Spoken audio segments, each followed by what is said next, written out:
दूसरी तरफ वज़ीर आला रेवंत रेड्डी ने साबिक बीआरएस के वज़ीर हरीश राव की तरफ से असम्बली में की गई तकरीर को झूठ का पुलंदा करार दिया है। रेवंत रेड्डी ने रियासत में ज़री पंप के लिए मीटर्स की तनसीब से मुतालिक दावे को भी बेबुनियाद करार दिया।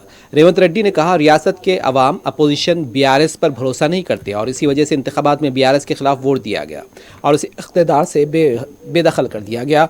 उन्होंने कहा कि मोटर पंप्स को लेकर हरीश राव के इल्ज़ामात बेबुनियाद हैं। वज़ीर आला ने कहा, साबका बीआरएस की हुकूमत ने आउटर रिंग रोड को 7,000 करोड़ रुपए में फ़रोख्त कर दिया। बीआरएस के लीडर्स ने बकरियों की तकसीम के स्कैम में करोड़ों रुपए हजम कर लिए। बदकम्मा साड़ी तकसीम स्कीम में भी बड़े पैमाने पर धांधलियां हुई। रेवंत रेड्डी ने कहा कि साबका हुकूमत ने ख़वातीन के साथ खिलवाड़ किया। बीआरएस के लीडर्स ने मासूम कुरमा और यादव तबके के लिए मुख्तस करोड़ों रुपए की रकम हड़प ली।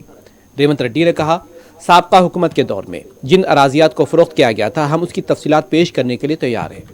रेवंत रेड्डी ने कहा कि पलमूरू रंगारेड्डी लिफ्ट इरिगेशन प्रोजेक्ट के दौरान 10 साल में कोई पेशरफ्त नहीं हुई, जबकि उस पर 20,000 करोड़ रुपए खर्च कर चुके थे, लेकिन इसमें कोई पेशरफ्त नहीं हुई। रंगारेड्डी ज़िले को बीआरएस हुकूमत ने नज़रअंदाज करते हुए सहरा में तब्दील कर दिया। रंगारेड्डी की कीमती अराजियात को फ़रोख्त कर दिया गया। वज़ीर आला ने कहा कि इलेक्शन हारने की वजह से झूठ बोलना ठीक नहीं है। నోరు తెరిస్తే సత్యదూరమైన అంశాలను ప్రస్తావించి మేమేదో కేంద్ర ప్రభుత్వంతో నిటారుగా నిలబడి కొట్లాడినాం, మీటర్లు పెట్టమంటే మేము పెట్టనన్నాం, 30,000 కోట్ల రూపాయలు వచ్చేది ఉన్నా అప్పులు తీసుకునే అవకాశం ఉన్నా మేము తిరస్కరించినాం అని చాలాసేపు ఉపన్యాసం ఇచ్చిండు అధ్యక్ష. ఎంత అబద్ధం అంటే నేను సంతకాలు పెట్టిన డాక్యుమెంట్లు ఈరోజు సభలు పెట్టదలుచుకున్నా అధ్యక్ష. వాస్తవంగా వారు ఏమైనా సూచనలు ఇస్తారేమో రాసుకొని తద్వారా ఏమైనా సవరించుకొని ముందుకు వెళ్దామన్న ఆలోచనతో మేము మా సభ్యులందరూ అందరం వచ్చి కూర్చున్నాం అధ్యక్ష. నేను ఈ డాక్యుమెంట్ మళ్ళీ చదివినిపించిన తర్వాత వారికి ఇస్తాను, నేను వారు ఒకసారి చూసుకోమన్నారు.